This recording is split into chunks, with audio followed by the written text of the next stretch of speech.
ಇಡೀ ರಾಷ್ಟ್ರದಲ್ಲಿ ನಮ್ಮ ಕರ್ನಾಟಕ ರಾಜ್ಯದ PU ಇಲಾಖೆಗೆ ಭಾಳ ಒಳ್ಳೆಯ ಹೆಸರು ಈಗಲೂ ಇದೆ, ಹಿಂದೆ ಕೂಡ ಇದೆ.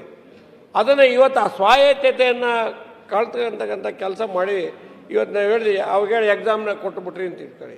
6 ತಿಂಗಳಿಂದ ಎಕ್ಸಾಮ್ ಮಾಡಿ ಅವ್ರಿಗೆ ವ್ಯಾಲ್ಯೂಯೇಷನ್ ಮಾಡಿದ್ದು ಇನ್ನೊಂದು ದುಡ್ಡೇ ಕೊಟ್ಟಿಲ್ಲ ರೀ ನಮ್ಮ ಶಿಕ್ಷಕರಿಗೆ, ಕೊಟ್ಟಿಲ್ಲ. ಕೇಳಿ ನೋಡಿ ಬೇಕಾದ್ರೆ ನಾನು ಸುಳ್ಳಾದರೆ ಕೇಳಿ, ನೀವು ಕೊಟ್ಟಿಲ್ಲ.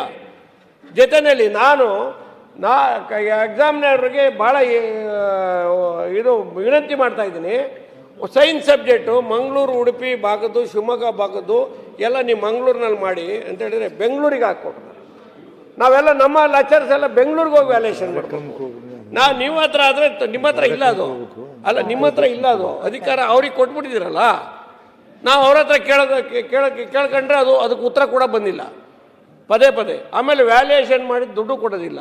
ಈಗ ನಾನು ಒಂದು ನಿಮಿಷ ನೋಡಿ, ಎಲ್ಲ ಒಂದು ಕಡೆ ಏನಾಗ್ತದೆ, ಡಯಟ್ನವ್ರ ಇನ್ಸ್ಪೆಕ್ಷನ್ಗೆ ಹಾಕೋದು, ಡಯಟ್ರ ಹತ್ರ ಮಾಹಿತಿ ಪಡ್ಕೊಳ್ಳೋದು, ಮಾಹಿತಿ ಪ್ರಿನ್ಸಿಪಾಲ್ ಹತ್ರ ಸಿಕ್ಕಲ್ವಾ? ಪ್ರಿನ್ಸಿಪಾಲ್ ಕೊಡಲ್ಲ ಮಾಹಿತಿ. ನೀವು ಹೇಳಿ ನೋಡೋಣ ಕರೆಕ್ಟಾಗಿ ಮಾಹಿತಿ 4th ವೀಕ್ ನೋಡಪ್ಪ ಇದೆಲ್ಲ ಅಪ್ಡೇಟ್ ಮಾಡೋ ಇಂಥ ಮಾಹಿತಿಗಳನ್ನೆಲ್ಲ ನೀವು ಕೊಡಬೇಕು ಅಂತ ಪ್ರಿನ್ಸಿಪಾಲ್ಗೆ ಹೇಳಿದರೆ ರೆಡಿ ಇರುತ್ತೆ, ಅದೇ ಕಂಪ್ಯೂಟರ್ ತೆಗೆದು ಕೊಟ್ಟು ಕಳಿಸ್ತಾರೆ. ನೀವು ಡಯಟ್ರನ್ನು ಹಾಕಿ ಆ ಕ್ಲಾಸ್ ರೂಮಲ್ಲಿ ಪಾಠ ಮಾಡ್ಬೇಕಾರೆ ಆ ಲೆಕ್ಚರ್ನ ಕರೆಸಿ ನೀನು ಕೊಡಪ್ಪ ಇನ್ನೊಬ್ಬ ಕೊಡಪ್ಪ ಇಂಡಿವಿಜುವಲಾಗಿ ಕೇಳ್ತಕ್ಕಂಥದ್ದು ಎಷ್ಟರ ಮಟ್ಟಿಗೆ ಸರಿ ಇದೆ ಹೇಳಿ ನೋಡೋಣ. ಇದು ಸರಿಯಲ್ಲ. ಇದು ಒಂಥರ ಇವರು ಗೆಜೆಟೆಡ್ ಆಫೀಸರ್ಸ್, ಇವರು ಅವ್ರನ್ನ ಕರ್ಕೊಂಬಂದು ನೀವು ಅವ್ರ ಕೈಲಿ ಇನ್ಸ್ಪೆಕ್ಷನ್ ಮಾಡಿಸ್ತೀವಿ ಅಂತ ಹೇಳ್ತಿರಲ್ಲ. ಯಾವ ಕಾರಣಕ್ಕೋಸ್ಕರ? ಏನು ಮಾಹಿತಿ ಬೇಕು ನಿಮಗೆ?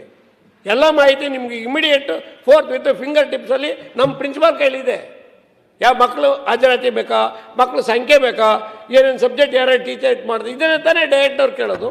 ಅವ್ರನ್ನ ಯಾಕೆ ಅವ್ರ ಕೆಲಸ ಬೇರೆ ಕೆಲಸ ಇದೆ ಅವರಿಗೆ, ಆ ಕೆಲಸ ಕೊಡಿ ಅವರಿಗೆ. ಆ ಕೆಲಸ ಬಿಟ್ಬಿಟ್ಟು ಈ ಕೆಲಸ ಕೊಟ್ಟು ಎಲ್ಲಿಗೋ ಇದೆ, ಇನ್ಸ್ಪೆಕ್ಷನ್ಗೆ ಹೋಗಿದ್ದೆ ಕಾಲೇಜಿಗೆ, ದಿನ ಬೆಳಗ್ಗೆ ಒಂದು ಕಾಲೇಜ್ 2 ಕಾಲೇಜ್ ಬರೀತಾರೆ. ಇಂಥದ್ದೆಲ್ಲ ಮಾನಸಿಕವಾಗಿ ಮಾಡತಕ್ಕಂಥದ್ದು.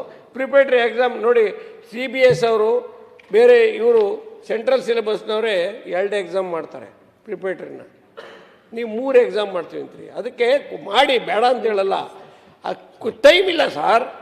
17ನೇ ತಾರೀಕು ಅವ್ರು ತೆಗೀಲಿ ಅವ್ರ ಟೈಮ್ ಟೇಬಲು. ನಮ್ಮ ಅಧಿಕಾರಿಗಳು ಇಲ್ಲೇ ಕೂತಿದ್ದಾರೆ.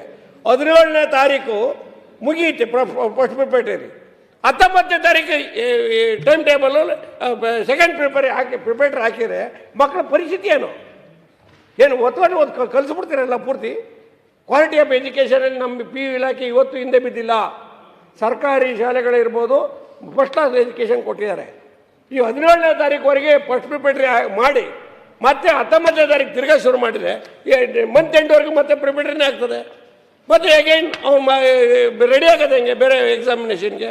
ಇದೆಲ್ಲ ಈ ಥರ ಅವೈಜ್ಞಾನಿಕವಾಗಿ ಟೈಮ್ ಟೇಬಲ್ ಹಾಕಿ ಮಾನಸಿಕವಾಗಿ ಹಿಂಸೆ ಕೊಟ್ಟು PU ಇಲಾಖೆಯಲ್ಲಿ ಲೆಕ್ಚರ್ಗಳಿಗೆ ನೆಮ್ಮದಿಯನ್ನು ಹಾಳು ಮಾಡಿ ಮಕ್ಕಳಿಗೆ ಕ್ವಾಲಿಟಿ ಆಫ್ ಎಜುಕೇಷನ್ ಕೊಡೋಕ್ಕಾಗಲ್ಲ. ಕೊಡ್ತಾ ಇದ್ದಾರೆ ಯಾವ ಅಧಿಕಾರಿಗಳು. ನಮ್ಮ PU ಉಪನ್ಯಾಸಕರು ನೀವು ಪಾಠ ಮಾಡೋದಿಲ್ಲ ಅಥವಾ ಸರಿಯಾದ ರಿಸಲ್ಟ್ ಕೊಡಲ್ಲ, ಅದನ್ನು ಬೇಕಾದ್ರೆ ನೀವು ವೆರಿಫೈ ಮಾಡಿ, ನಾವು ಬೇಡ ಅಂತ ಹೇಳೋದಿಲ್ಲ. ಈ ಡೈರೆಕ್ಟರ್ ಹಾಕೋದು, ಬೇರೆ ಇವ್ರನ್ನ ಹಾಕೋದು, DDP. ಆಮೇಲೆ ಮೋರ್ ಓವರ್ ಎಲ್ಲದಕ್ಕಿಂತ ಹೆಚ್ಚಾಗಿ ಮೋರ್ ದ್ಯಾನ್ 50% ನಮ್ಮ ಶಿಕ್ಷಕರೇ ಇಲ್ಲ ಸರ್ ಅಲ್ಲಿ. ಅವ್ರಿಗೆ ಸ್ಪೆಷಲ್ ಕ್ಲಾಸ್ ತಗೋಬೇಕು. Second PUC is more important for our children's.